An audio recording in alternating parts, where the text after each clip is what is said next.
হুমকি ধামকি বা হুঁশিয়ারি দিলেও রাশিয়ার উপর কোনো শুল্ক আরোপ করেননি মার্কিন প্রেসিডেন্ট ডোনাল্ড ট্রাম্প। কেন তিনি এমনটা করলেন, কেনই বা তার শুল্ক নীতিতে রাশিয়া ব্যতিক্রম অবস্থানে, তা নিয়ে চলছে জল্পনা কল্পনা। তাহলে কি ট্রাম্প শুধুমাত্র মুখে মুখে এতদিন রাশিয়াকে ভয় দেখাচ্ছিল, অথচ তার অন্তরে ছিল রাশিয়ার জন্য ভালোবাসা? নাকি সব জল্পনা কল্পনাকে ছাপিয়ে ভবিষ্যতে আসতে পারে ট্রাম্পের নতুন কোনো চাল?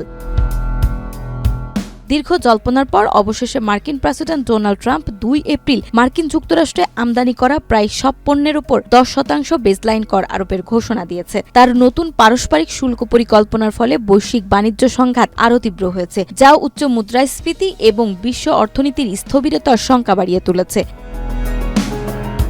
আন্তর্জাতিক সংবাদ মাধ্যমের প্রতিবেদন অনুযায়ী হোয়াইট হাউসে এক বক্তব্যে ট্রাম্প চীন, ভারত, জাপান এবং ইউরোপীয় ইউনিয়ন সহ যুক্তরাষ্ট্রের প্রধান বাণিজ্য অংশীদারদের উপর নতুন শুল্কের বিস্তারিত তুলে ধরেন। তবে এই বিস্তারিত তালিকা থেকে রাশিয়াকে বাদ দেওয়া হয়েছে।